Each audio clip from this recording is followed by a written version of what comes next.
ఓం గం గణపతయే నమః. ఓం శ్రీమాత్రే నమః. అందరికీ నా హృదయపూర్వక నమస్కారాలు. ఇప్పుడు మనం బుధగ్రహం మీనరాశిలోకి ప్రవేశిస్తున్నాడు. అంటే బుధుడు మీనరాశిలో ప్రవేశము 11th ఏప్రిల్ 2026 నుండి 30th ఏప్రిల్ 2026 వరకు ఉంటాడు. అంటే 11 ఏప్రిల్ నుంచి మీనరాశిలోకి నీచ స్థితిలోకి వెళుతున్నాడు. సో ఈ నీచ స్థితిలో ఉండడం వలన మేషరాశి నుండి మీనరాశి వారి వరకు కూడా అంటే 12 రాశుల వారికి ఈ బుధుడు నీచ స్థితిలో ఉండడం వలన వచ్చే ఫలితాలు ఎలా ఉండబోతున్నాయో ఇప్పుడు మనం తెలుసుకుందాం. మీనరాశి, మీ రాశిలోనే బుధుడు ఉన్నాడు, నీచ స్థితి బుధుడు. పైగా 4th house lord and 7th house lord అయ్యాడు ఆయన. అంటే శుభ ఫలితాలు ఇవ్వలేకపోతుంటాడండి. ఆ విద్యార్థులు ఉన్నారు, వాళ్ళు బాగా కష్టపడుతుంటారు, మేధావి వర్గానికి చెందినవారు. కానీ మీరు అనుకున్నంత విధంగా మీరు సక్సెస్ కాలేకపోతుంటారు. అంటే ఉన్నత ప్రమాణాలతో కూడినటువంటి మీకు సక్సెస్ అవ్వలేకపోవడము, మంచి కాలేజీలో రాలేకపోవడము, మార్క్స్ విషయంలో కొద్దిగా లేట్ అయిపోతుంది, అంటే తక్కువగా ఉండడము, అవి తక్కువగా ఉంటాయండి. మీ తల్లిగారికి ఆరోగ్య పరిస్థితి కూడా బాగుండదు. రైతులకు కూడా మీకు చిన్న ప్రాబ్లమ్స్ రావడానికి, ఆర్థికంగా నష్టం ఉండడానికి అవకాశాలు ఎక్కువ ఉన్నాయి. జీవిత భాగస్వామికి, జీవితంలో అంటే మీ వ్యాపార సంస్థలో మీ చేసేవారికి అంటే జీవిత భాగస్వామి, అలాగే భాగస్వామి వ్యాపారాలలో ఉన్నవారికి కూడా అనుకూలంగా ఉండవు. భార్య వలన భర్తకి, భర్త వలన భార్యకి ప్రాబ్లమ్స్ వస్తాయి. మీ సకాలంలో వివాహాలు అవ్వవు. ఆడవాళ్ళకి చెప్తానండి, మీకు కొద్దిగా వివాహాలు అనేవి కొద్దిగా ఆలస్యం అవుతుంటాయి. భయపడాల్సిన అవసరం లేదు, మంచి భర్త వస్తాడు. అంతేకాకుండా మీరు ఆల్రెడీ వివాహం అయిన వాళ్ళ విషయంలో అయితే మీ భర్త గారి వలన కొద్దిగా మీ వ్యాపారాల వలన మీకు అనుకున్నంత స్థాయిలో మీరు సక్సెస్ కాలేకపోతుంటారు, సాటిస్ఫాక్షన్ అవ్వలేకపోతుంటారు. మీ ఆలోచనలు కూడా సక్రమైన మార్గంలో ఉండలేకపోతూ ఉండొచ్చు. అనేక రకాలైన దోషాలు కూడా మీకు రావడానికి అవకాశం ఉంది. సో కాబట్టి మీ రాశిలోనే ఉండడం వలన మీరు ఏ పని చేద్దామన్నా కూడా ఆ పని ముందుకు వెళ్ళలేకపోతూ ఉంటుంది. నీచ స్థితిలో ఉన్న బుధుడు కదా, తెలివితేటలు అద్భుతంగా ఇచ్చే బుధుడు నీచ స్థితిలో ఉండిపోకూడదు. కాబట్టి మీరు ఏం చేస్తారు?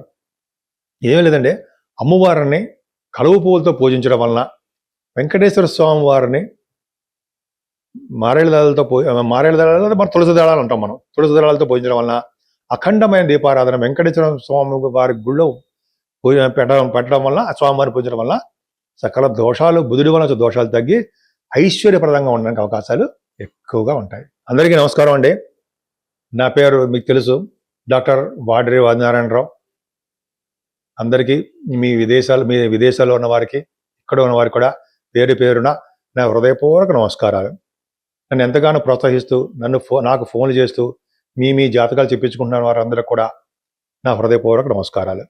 అంతేకాదండి, మీ జాతకాలు చెప్పించుకోవాలనుకుంటే మీ జాతకాలే కాదండి, మీ ఫ్రెండ్స్ సర్కిల్, మీ వాళ్ళు కానీ, మీ చుట్టాలు కానీ, మీ కుటుంబంలో వారికి కానీ ఎవరికైనా సరే జాతకాలు చెప్పించుకోవాలనుకుంటే, జాతకాలు అంటే మనకు తెలుసు, అంటే వివాహం అవ్వట్లేదనో, ఉద్యోగాలు రావట్లేదనో, లేకపోతే మనకి చిల్డ్రన్ విషయంలో కానీ, అలాగే అనేక రకాలుగా సమస్యలు ఉంటాయండి.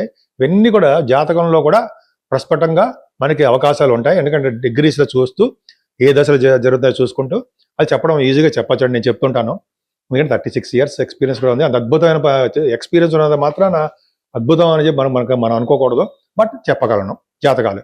కాబట్టి మీరు మీ జాతకాలు తెలుసుకోవాలనుకుంటే మీ date of birth, time of birth, place of birth, 3 చాలండి. ఒకవేళ లేకపోతే ఎట్లా, మీరు అడిగిన టైం ప్రకారము అది వేయచ్చండి. ప్రశ్న శాస్త్రం అంటాం. మీరు గబుకొని అడిగే, సార్ నాకు టైమ్ ఆఫ్ బర్త్ లేదు, మీరు చెప్పగలరా అని కనీసం మీ పుట్టిన ఇయర్ అది ఉంటే మీ అంటే చెప్పచ్చు. సో అది పెద్ద ప్రాబ్లం కాదు. కానీ బట్ ఉంటే, టైమ్ ఆఫ్ బర్త్ ఉంటేనండి, పుట్టిన టైం ఉంటే కరెక్ట్గా మనం ప్రిడిక్షన్ చేయడానికి పలానా టైంలో ఉద్యోగం వస్తుందనో, పలానా మంత్లో మీకు పెళ్ళిళ్ళు అవుతాయనో, పలానా ఇయర్లో కానీ అది మంత్లో కానీ ఫారిన్ కంట్రీస్ వెళ్తారని చెప్పచ్చు. నేను చాలామంది జరిగింది కూడా. ఇంకో వీడియోస్ కావాలని పెట్టమని పెడతా కూడా. సరే, పక్క పెడదామండి. అంతేకాకుండా వాస్తు సంబంధించిన విషయాలు మీకు ఏమైనా డౌట్లు ఉన్నా, ఏమైనా మీకు అడగాలనుకున్నా కూడా మీరు వాస్తు సలహాలు కూడా నేను ఇస్తానండి. వాస్తులో కూడా నేను ఆస్ట్రాలజీ అండ్ వాస్తులో కూడా నేను చేశాను. 26 సంవత్సరాల కళ నాకు డాక్టరేట్ చేయాలని, అలాగే భగవంతుడి దయ వల్ల వచ్చింది. పక్క పెడదామండి. సో మీ జాతకాలు చెప్పించుకోవాలనుకుంటే తప్పకుండా మన ఆది ఆస్ట్రాలజీని మీకు ఫోన్ చేయండి, కింద స్క్రోల్ అవుతుంది. ఇలా నేను షూటింగ్స్లో ఉన్నప్పుడు కానీ, జర్నీస్లో ఉన్నప్పుడు కానీ, మీకు పర్సనల్ పనులు ఉన్నప్పుడు కానీ నేను గబుక్కని మీకు ఫోన్ లిఫ్ట్ చేయలేకపోవచ్చు. నేనే పర్సనల్గా మీతో మాట్లాడతాను. కాబట్టి మీరు వాట్సాప్లో మెసేజ్లు పెట్టేయండి. నేను తప్పకుండా చూసి నేను మీతో మాట్లాడతాను. మీ జాతరకు సంబంధించిన పరిష్కార మార్గాలు ఏ విధంగా చేస్తే బాగుంటుంది అదన్నీ చెప్తాను. అంటే లక్షలు ఖర్చు పెట్టించేమని చెప్పి ఏమాత్రం చెప్పను. నెగిటివ్ థాట్స్ కూడా అసలు ఉండవు. మీ పరిధిలో ఉన్నట్టుగా పూజలు చేసుకుంటాను, లేకపోతే మీకు అంత అద్భుతంగా దశలు బాగోకపోతే చిన్న జపాలు చేయించుకుంటాను అని తప్ప నాకు మీకు డబ్బు ఖర్చు పెట్టడం వల్ల మీకు డబ్బు ఖర్చు పెట్టించడం వల్ల నాకేమీ ఫలితం ఉండదు. ఆ దోషం నాకు అడ్డుకుంటుంది. కాబట్టి నా సాయశక్తిగా మీకు కష్టపడి జాతకం చెప్తాను. టైం బాగోపోతే మాత్రం కొంచెం చిన్న పరిహారాలు చేసుకోండి అని చెప్తాను, అంతే. సరేనండి. మనం ఈ నెలలో మన శుక్రుడు గురించి చెప్పుకున్నాం కదా. అసలు ఈ శుక్రుడు యొక్క ప్రభావం మనమే అందరి మీద ఉండాలంటే ఏం చేయాలి? పైగా ఈ నెలలో మనకి వైశాఖ మాసం వస్తుందండి. 18వ తారీఖు నుంచి మనం దానాలు, పూజలు అవన్నీ చేసుకోవాల్సిందే. ఎందుకంటే ఈ వైశాఖ మాసంలో శుక్రుడు కూడా ఉంటాడు కాబట్టి నెలాఖరు వరకు శుక్రుడు అంటున్నాడు, సారీ బుధుడు గురించి శుక్రుడు కూడా ఆలోచన చేస్తూ ఉంటుంది. నెక్స్ట్ శుక్రుడు గురించి చెప్పుకోబోతున్నాం. బుధుడు కూడా బుధుడు నీచత్వం పోయి మనకి మంచిగా జరగాలంటే బుధుడు విష్ణువుకు సంబంధించిన పూజలు ఎక్కువ చేసుకోవాలండి. పైగా సింహాచల నరసింహస్వామి యొక్క పూజలు కూడా ఆయన అలా ఆల్మోస్ట్ మనకి 27వ తారీఖు ఉందండి. అది దర్శనం చేసుకోవడము. లక్ష్మీ నరసింహస్వామి అంటాం కదా, సింహాచల లక్ష్మీ నరసింహస్వామి, వారికి దర్శించుకోవడము, ఆయన నమస్కారం పెట్టుకోవడం. విష్ణుమూర్తి కదండి, విష్ణువుని పూజించడం వలన. అలాగే ఈ నెలలో కూడా మనకి అక్షయ తృతీయ కూడా వస్తుంది. ఆ రోజు బంగారం కాదండి, దానాలు చేయాలి. అలా దానాలు చేయడం వల్ల మంచి మంచి పూజలు చేసుకోవడం వల్ల మనకి అక్షయంగా పెరుగుతూ ఉంటాయి. అందుకనే ఈ వైశాఖ మాసంలో దానాల్లో అత్యంత ముఖ్యమైనదంటే మంచినీరు దానం. అని చూడండి, చాలామంది మంచినీళ్ళు దానం చేస్తూ ఉంటారు. అవన్నీ పెడుతూ కొన్ని చోట్ల మనకి చూస్తూ ఉంటాం కదా, కుండలలో పెట్టి నీళ్లు పెడితే చేస్తుంటారు కదా, అవన్నీ చేయడం. లేకపోతే మంచినీళ్ళు దానం ఇవ్వడం, కూల్ వాటర్ ఇవ్వడము, ఇలా మనకి కనిపించిన ప్రతి వాళ్ళకి నేను కూడా చేస్తుంటారండి. కనిపించిన ప్రతి వాళ్ళకి మంచినీళ్ళు దానం అనేది చేస్తే మనకి కాదు, మనతో పాటు మన తరాల వాళ్ళకి పైనున్న వాళ్ళందరూ కూడా మన తనువు చాలించిన తర్వాత కూడా ఈ దానం అనేది మనకి చాలా ఉపయోగపడుతుంది.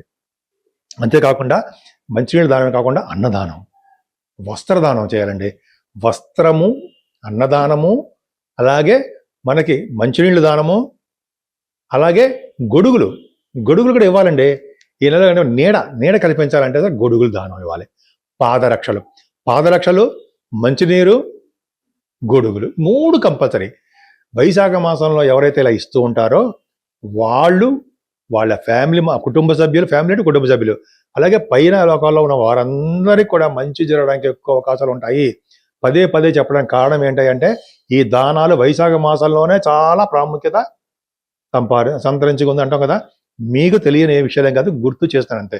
కాబట్టి మీకు అందుబాటులో ఎవరుంటే ఆ దేవుడిని పూజించడమేనండి.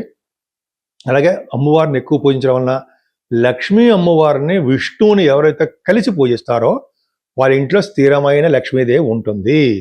అమ్మవారిని కలవ పూలతోనూ, తులసి దళాల కంటే మల్లెపూలు చెప్పుకుందామండి, మల్లెపూలతోనూ, విష్ణువుకి తులసి దళాలతోనూ, ఇలాగా మారేడు దళాలతోనూ అమ్మవారికి చేసుకోవడం వలన సకల శుభాలు కలిగి, అష్టైశ్వర్యాలు కలిగి, ప్రతి రంగంలోనూ మీరు ముందంజలో ఉంటారనడంలో ఏమాత్రం సందేహం లేదు.